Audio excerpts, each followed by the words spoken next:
The way they eat yung kasi kanya-kanya talaga tayong type ng ng vlog, 'di ba? Huwag kayong magagalit, huwag kayong magdadamdam. Ito may mga personal ko lang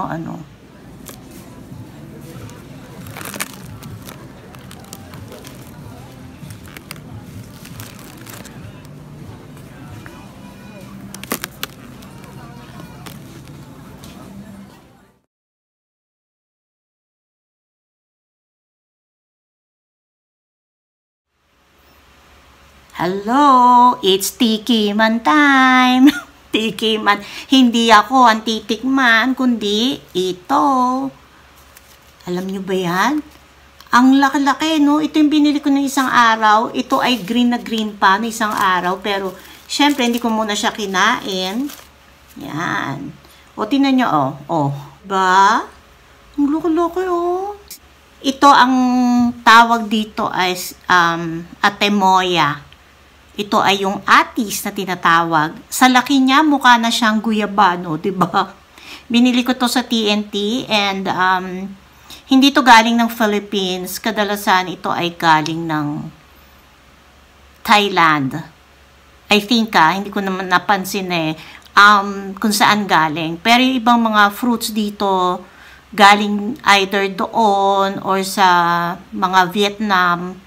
Yan. So, sa laki niya, ito ay ano ba to? $12. So, sabihin nyo na nasa 400 plus siya in pesos, ha? $12 Canadian. So, noong isang araw, pinag-uusapan ko pa lang to. Yung inaano ko, ngayon, eto na. Titikman ko na. Kasi nakita ko to, oh, grabe, oh. I don't buy, this kind of fruit all the time because it's very expensive. But once in a while, yes, because yung ganito, super sarap talaga. Natikman ko na to. Ibang klase yung loob niya. Naku, sana nga, ganun pa rin, no? So, ayan. Tikman na natin. Bubuksan ko na. Yan. Si husband, hindi mahilig sa mga ganito. Ako lang.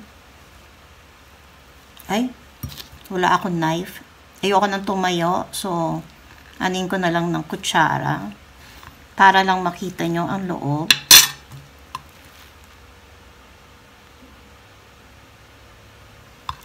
At saka alam nyo, pag kinain to, parang, paano ko ba i-describe yun? Ako pa naman yung nagpa-product testing. Or fruit tasting. So, yan. Try natin ito. Makikita nyo ito pala, oh. Maano siya, malaman talaga. Hindi siya yung sobrang buto. Teka, ko akong tissue. Papakita ko sa inyo, oh. At ating matikman. Inulit ko yung video kasi parang may napindot ako. Ayan, oh. Tikman natin, ah.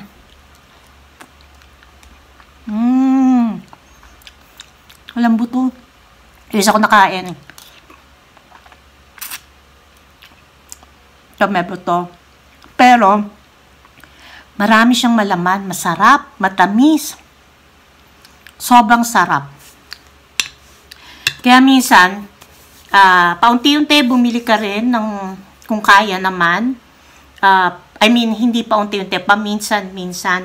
Pero, isa pa, kino-consider ko yung sugar content ng mga, kasi medyo maano ngayon ng mga fruits. So, parang gusto ko lagi na may fruits ako, pero matataas sa sugar. Diba? Tulad ng mga mangga. Yan. Eto.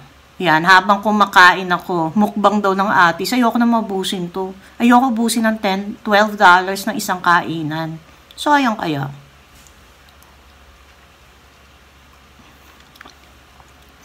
Shoutout po sa mga vloggers na patuloy na nanonood sa akin. Tsaka yung talagang makikita mo na nanonood.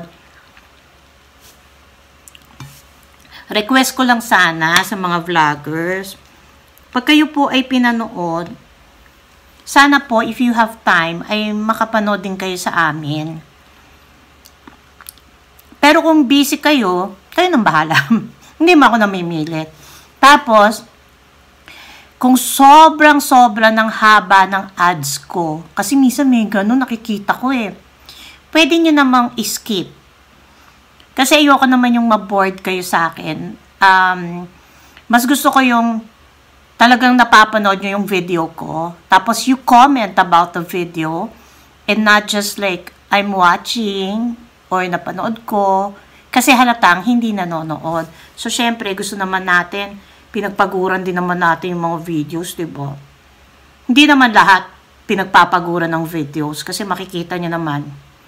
Diba? Pero at least, you say something about the video itself para alam na kayo ay nanonood talaga. Ay, ba yun? Yan.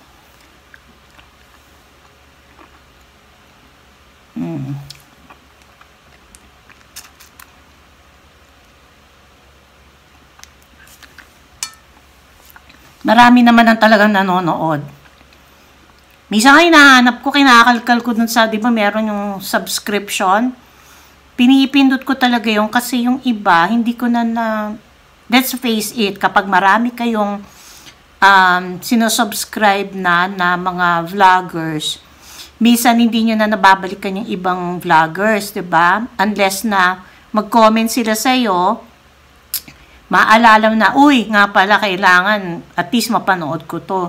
At marami din yung ganon. Aminado ako na minsan nakakalimot din ako na balikan or minsan wala ka namang time na manood. So, yun, ang ginagawa ko, sometimes ay chine-check yung subscription. So, binabalikan ko. Yung iba naman, talagang wala nang hindi na sila active sa pagpa-vlog. Of course, what can I do, diba? So, hindi na ako nakakapanood. Halimbawa, yung mga tipong months na hindi nagpa-vlog, hindi ko na po pinapanood yung iba nilang vlogs. Pag mga 1 month ago. Tapos, alam nyo ba, ang dami kayang exciting videos ng vloggers. So, try to watch them. Ako gusto ko, personally gusto ko yung mga kwento-kwento ng buhay. Kasi parang, gusto ko manood talaga ng mga vlogs. Kasi, nakaka-relate tayo minsan eh. Uy, ganito nga, sila rin pala ganon.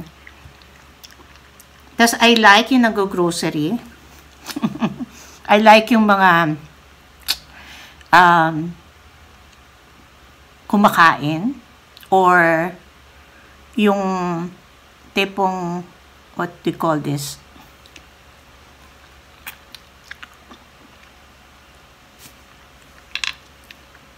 Nagluluto. Hindi ako masyadong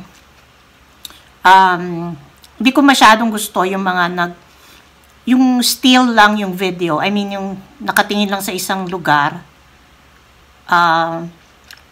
all the time. Gusto ko sana merong interaction, merong nag-uusap tayo, ganun.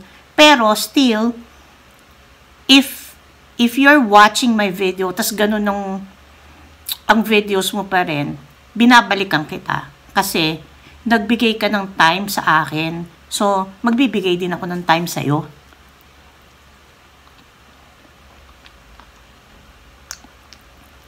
Hindi ko masyadong type yung mga nagmumukbang. Yung mukbang na grabe ha. I mean, yung iba kasi mukbang, hindi naman ganun karami.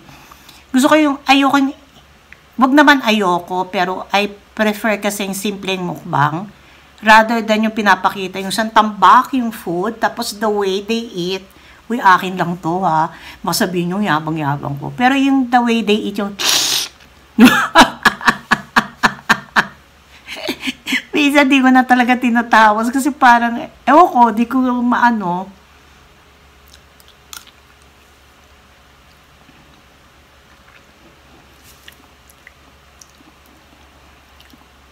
Teka, ayan o. Ang dami kasi talaga niyan laman, ang sarap. Very good. Kumbaga sulit yung $12 mo. So, Pag kinain ko yung kalahati, $6. Mahal pa rin yun. So, kung kakainin ko ang 1/4, $3, kailangan talaga magtipid-tipid, diba? Sarap. Pero ako naman, hindi naman kasi ako maggastos sa mga material things. Siguro yung bili ko ng damit ay last year pa ng birthday ko kaya, August. Basta hindi, kasi paulit-ulit din naman damit. Lalo na dito, no, kapag yung winter, hindi naman po nakikita yung damit nyo. Kasi pinapatungan din. So, paulit-ulit na lang damit. Yung sapatos ko, may sapatos ako na, or may damit ako, ayun, may damit ako, na sinusot ko pa hanggang ngayon, lalo na pag malamig. Ang, ano niya is, nasa US pa kami noon. Yung huling punta namin sa US, and that's 2005. Baka nga, more than 2005 pa, hindi ko matandaan kung kailan ko yan binili sa US. Hanggang ngayon, nasusuot ko pa. Yan. Buo pa siya ha, syempre. Tapos yung shoes ko, naku, ilang taon talaga yun sa akin. Hindi naman kasi ako nag-aasang bahay. So, in fairness, sa mga bumibili lagi, because nag-opisina, nagtatrabaho, natural lang yun na bumili sila. At natural lang kasi may budget sila.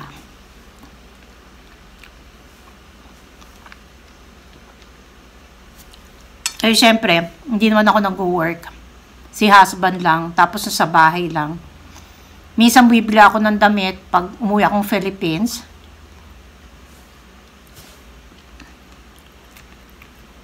Sarap, oh. Kaya ko naman talagang ubusin.